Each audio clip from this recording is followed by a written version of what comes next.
ఆంధ్రప్రదేశ్ ప్రభుత్వం అయితే గనక మరో కొత్త పథకం అయితే ప్రారంభించడానికి సిద్ధమైంది.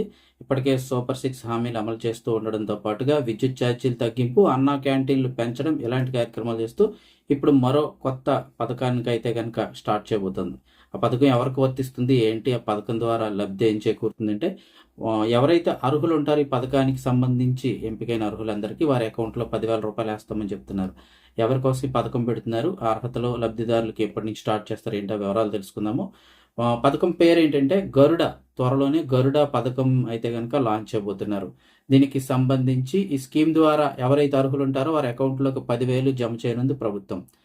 ఎవరికి పథకం అంటే గనక రాష్ట్రంలో ఉన్నటువంటి పేద బ్రాహ్మణులు ఎవరైతే ఉంటారో వారందరికీ కూడా త్వరలోనే గరుడ పథకం ద్వారా చంద్రబాబు నాయుడు అయితే గనక వారి అకౌంట్‌లో రూ. 10,000 ఇవ్వబోతున్నారు. పేద బ్రాహ్మణుల సంక్షేమం వారికి అండగా నిలిచేందుకైతే గనక ఆంధ్రప్రదేశ్ ప్రభుత్వం ఈ కొత్త పథకానికి శ్రీకారం చుట్టింది. ఈ పథకం ద్వారా బ్రాహ్మణ కుటుంబంలో గనక ఎవరైనా ఒక వ్యక్తి మరణించినట్లయితే తక్షణమే సంబంధిత కుటుంబానికి రూ. 10,000 ఆర్థిక సాయం ప్రభుత్వం తరపు నుంచి అయితే అందించనున్నారు. వారికి అకౌంట్లో నేరుగా ఈ రూ. 10,000 జమ చేయనున్నారు. కష్ట సమయంలో బ్రాహ్మణ కుటుంబాలకు ఉపశమనం కలిగించేందుకు ఈ పథకం ప్రవేశపెడుతున్నట్లయితే ప్రభుత్వం స్పష్టం చేసింది. ఇప్పటికే గరుడ పథకం అమలుకు సంబంధించిన కార్యాచరణ కూడా మొదలైంది. తాజాగా అమరావతి సచివాలయంలో ఈ పథకం యొక్క విధి విధానాలు, అదేవిధంగా వీటికి గైడ్ లైన్స్ ఏంటి అన్నీ కూడా చర్చిస్తున్నారు. ఇక గరుడ పథకానికి సంబంధించి మార్గదర్శకాలపై కూడా చర్చించారు. త్వరలోనే ప్రభుత్వం దీనికి సంబంధించిన గైడ్ లైన్స్ అంటే మార్గదర్శకాలు, రూల్స్ అండ్ రెగ్యులేషన్స్ అన్ని విడుదల చేయనుంది.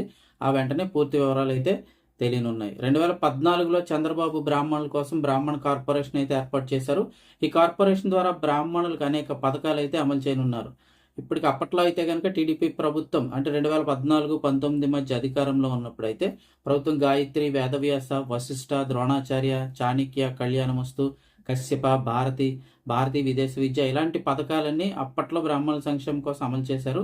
అయితే తర్వాత పథకాలన్నీ కూడా నిలిచిపోయాయి. ఇప్పుడు అవన్నీ కూడా తిరిగి మళ్ళీ పునఃప్రారంభిస్తామని అయితే చెప్తున్నారు. వాటితో పాటుగా ఈ గరుడ అనే పథకం కూడా స్టార్ట్ చేయనున్నారు. త్వరలోనే వీటికి సంబంధించి మార్గదర్శకాలు అయితే విడుదలవనున్నాయి.